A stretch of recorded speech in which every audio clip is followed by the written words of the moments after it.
Waalaikumsalam warahmatullahi wabarakatuh. Tolong Anda rapikan dulu meja dan kursinya. Jika ada sampah, tolong dibuang ke tempat sampah ya. Baik, Bu. Sebelum kita memulai pembelajaran kali ini, marilah kita berdoa terlebih dahulu agar ilmu yang kita pelajari hari ini menjadi berkah dan bermanfaat bagi kita semua. Ketua kelas, tolong dipimpin doa ya.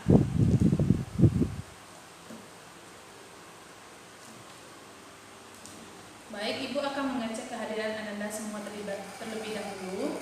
Bagi namanya yang disebut, tolong acuhkan tangan ya. Anissa, Hadir, Bu. Budi, Hadir, Bu. Cori, Hadir, Bu. Dimas, Hadir, Bu. Tono. Hadir, Bu. Alhamdulillah hadir semua ya. Apa kabar Anda semuanya? Alhamdulillah sehat, Bu. Alhamdulillah. Baik, kira-kira masih ingat gak pelajaran kita minggu lalu mengenai apa? Ingat, Bu, Ya, Nisa, mengenai apa? mengenai klasifikasi makhluk hidup, Bu. Ya, benar ya. Nah, kali ini kita akan masuk ke pembelajaran baru, yaitu mengenai zat dan karakteristiknya. Nah, siapa sini yang pernah waktu ulang tahun memainkan balon? Pernah, Bu. Nah, udara yang kita tiupkan ke balon itu berbentuk seperti balon juga kan? Iya, Bu. Nah, itu merupakan pengertian dari materi. Lalu apa itu materi?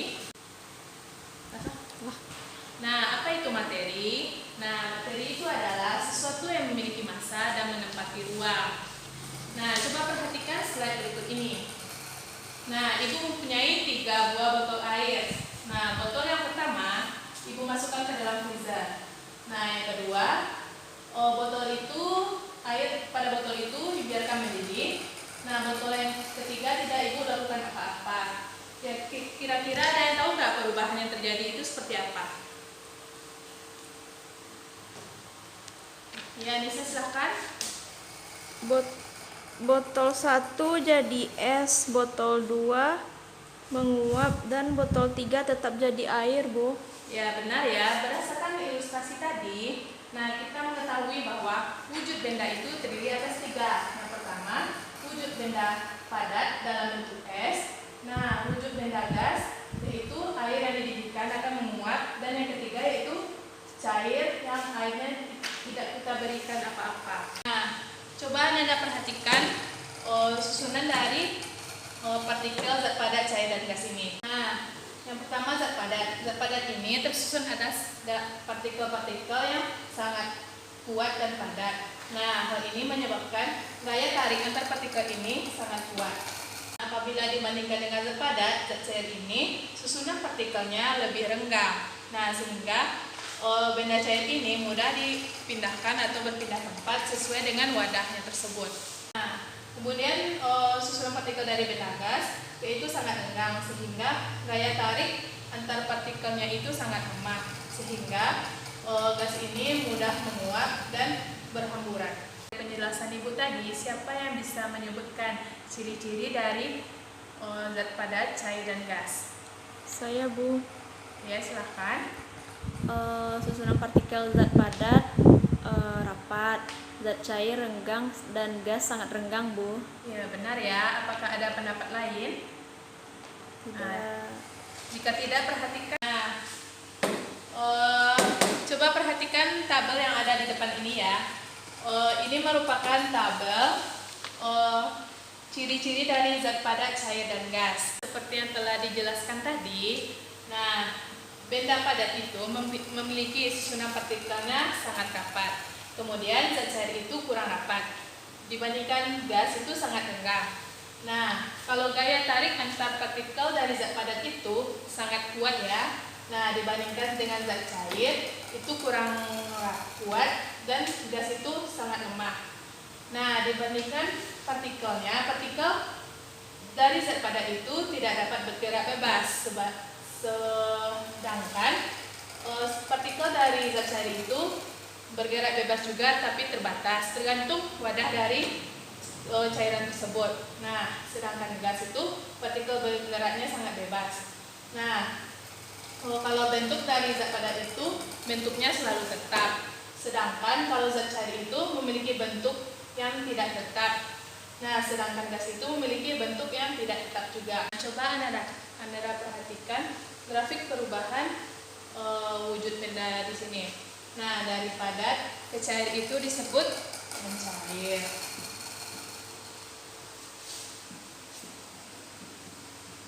Nah, contoh dari mencair ini adalah es batu yang kita biarkan di udara terbuka lalu dia akan berubah menjadi air. Nah, sebaliknya cair menjadi padat itu disebut membeku. Nah, contoh dari membeku ini yaitu air yang kita masukkan ke dalam freezer sehingga dia berubah menjadi es batu. Nah, selanjutnya yaitu cair ke gas. Cair ke gas itu disebut menguap. Nah, contoh dari menguap ini yaitu bensin yang kita biarkan di udara terbuka lama-lama akan habis menguap. Nah, selanjutnya yaitu dari gas ke cair, disebut dengan mengembun. Nah, apa contohnya? Anda semua pasti pernah meminum teh es kan? Nah, saat kita minum itu, bagian luar dari gelas tersebut akan ikut dingin dan ada bulir-bulir air. Nah, itu tuh disebut dengan mengembun. Nah, selanjutnya yaitu padat ke gas. Nah, padat ke gas ini disebut dengan menyublim. Nah, lalu apa contohnya? Nah, contohnya yaitu pada kapur barus yang kita biarkan di lemari atau di ruangan terbuka, dia akan menguap dan kapur barus itu akan mengecil. Nah, dari gas ke padat itu disebut dengan mengkristal. Nah, apa contohnya?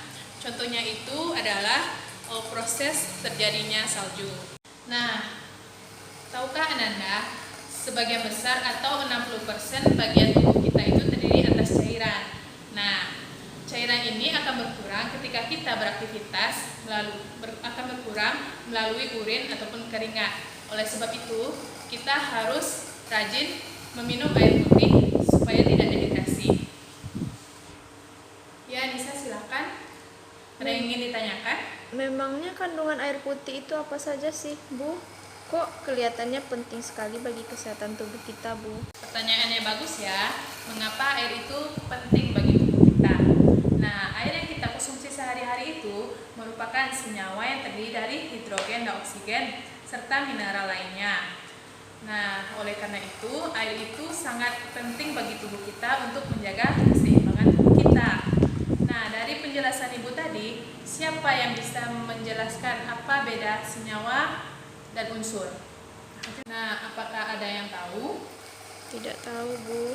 Nah, unsur itu merupakan zat tunggal atau zat murni yang tidak dapat disederhanakan lagi atau tidak dapat diuraikan lagi menjadi senyawa yang lebih sederhana melalui reaksi kimia. Nah, unsur ini terdiri atas 3. Yang pertama, unsur logam, semi logam, dan non logam. Nah, lalu apa sih contoh unsur dari logam tersebut? Nah, contohnya yaitu aluminium, besi, perak, emas, dan lainnya. Sedangkan contoh dari unsur semi logam itu ada mangan, boron, geranium. Nah, sedangkan contoh dari unsur non logam ini seperti oksigen, hidrogen, iodin, dan lainnya. Nah, sampai di sini paham apa yang Ibu jelaskan tadi? Paham, Bu. Nah, bagus. Selanjutnya kita masuk ke senyawa. Nah, selanjutnya senyawa. Senyawa itu adalah gabungan dari 2 unsur atau lebih. Nah, banyak sekali ya contoh senyawa yang kita jumpai pada kehidupan sehari-hari. Contohnya itu air. Nah, air itu terdiri dari H2O, rumus kimianya.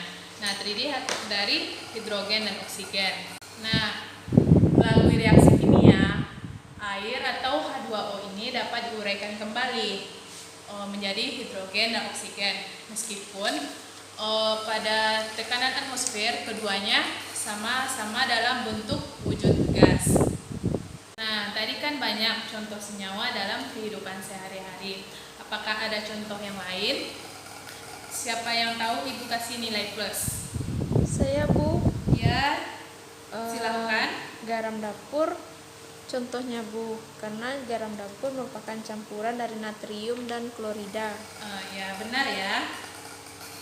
Anissa ibu kasih nilai plus. Nah, coba Anda perhatikan beberapa contoh senyawa di papan. Nah, berikut beberapa contoh dari senyawa. Yang pertama yaitu H2O. H2O ini terdiri dari hidrogen ditambah dengan oksigen atau H ditambah O menjadi air. Nah, yang kedua yaitu CO2. CO2 itu terdiri atas karbon atau C ditambah dengan oksigen atau O menjadi karbon dioksida.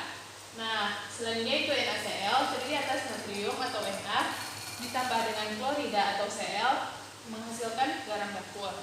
Nah, NO2 merupakan nitrogen atau N ditambah dengan oksigen atau O menjadi nitrogen dioksida. Nah, misalkan Anda semua mencampurkan air dengan garam, lalu akan terbentuk larutan garam. Nah, larutan garam ini disebut dengan campuran. Nah, lalu apa itu campuran? Campuran adalah gabungan dari dua zat atau lebih tanpa melalui reaksi kimia.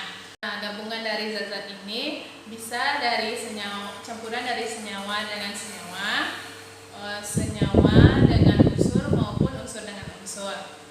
Nah, lalu kenapa tidak dapat bersatu dengan secara kimia? Nah, karena dia akan mempertahankan sifat aslinya. Nah, apakah ada contoh lain dari campuran ini? Nah, contoh lain dari campuran yaitu udara yang kita hirup ini. Nah, udara yang kita hirup ini terdiri atas 78% nitrogen, nah 21% oksigen, nah, terdiri juga atas karbon dioksida dan gas lainnya. Sampai di sini, apakah bisa memahami apa yang Ibu jelaskan atau ada yang ingin bertanya? Ada Bu, kenapa kapur barus itu lama-kelamaan mengecil? Nah, pertanyaannya bagus ya. Nah, kira-kira ada yang tahu nggak kenapa kapur barus itu lama-kelamaan akan mengecil? Menguap Bu. Nah, fungsi dari kapur barus ini yaitu untuk menghilangkan bau tidak sedap, misalnya pada kamar mandi, lemari, atau ruangan. Nah, sebelumnya kita telah mempelajari bahwa kapur barus itu merupakan perubahan wujud padat menjadi gas. Nah, itu disebut dengan penyubliman. Nah, zat yang terdapat pada kapur barus ini mengandung zat kimia aktif yang mengalami penyubliman.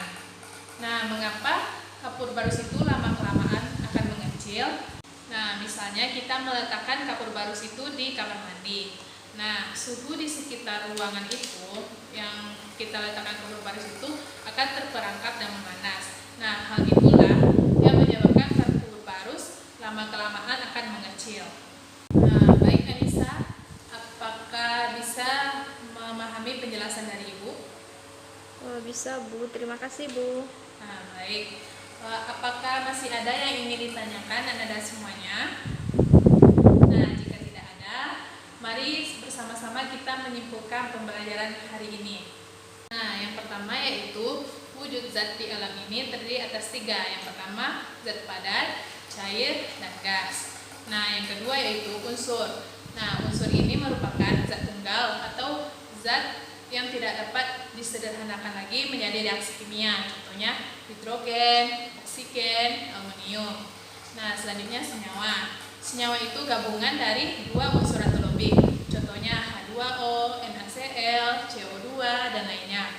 Nah, selanjutnya yaitu campuran. Nah, campuran ini adalah gabungan dari 2 zat atau lebih. Berbeda dengan senyawa tadi, senyawa yang tadi terbentuk karena adanya reaksi kimia. Nah, sedangkan campuran ini tanpa melalui reaksi kimia. Nah, campuran ini terdiri atas 2. Yang pertama campuran homogen dan heterogen. Campuran homogen ini adalah campuran yang jika kita campurkan tidak dapat lagi dipisahkan antara satu materi dengan lainnya. Nah, begitu sebaliknya. Campuran homogen ini bisa kita pisahkan jika dia menyatu.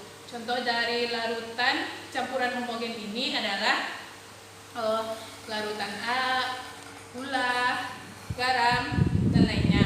Nah, contoh dari campuran heterogen ini adalah air dan minyak. Nah, sampai di sini Apakah Anda semua bisa memahami apa yang kita pelajari hari ini? Bisa, Bu. Nah, untuk lebih jelasnya, silakan kerjakan uji kompetensi halaman 60-62 soal objektif dan esai.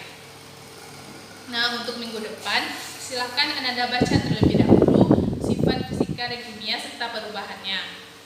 Nah, sekian pembelajaran kita kali ini. Assalamualaikum warahmatullahi wabarakatuh.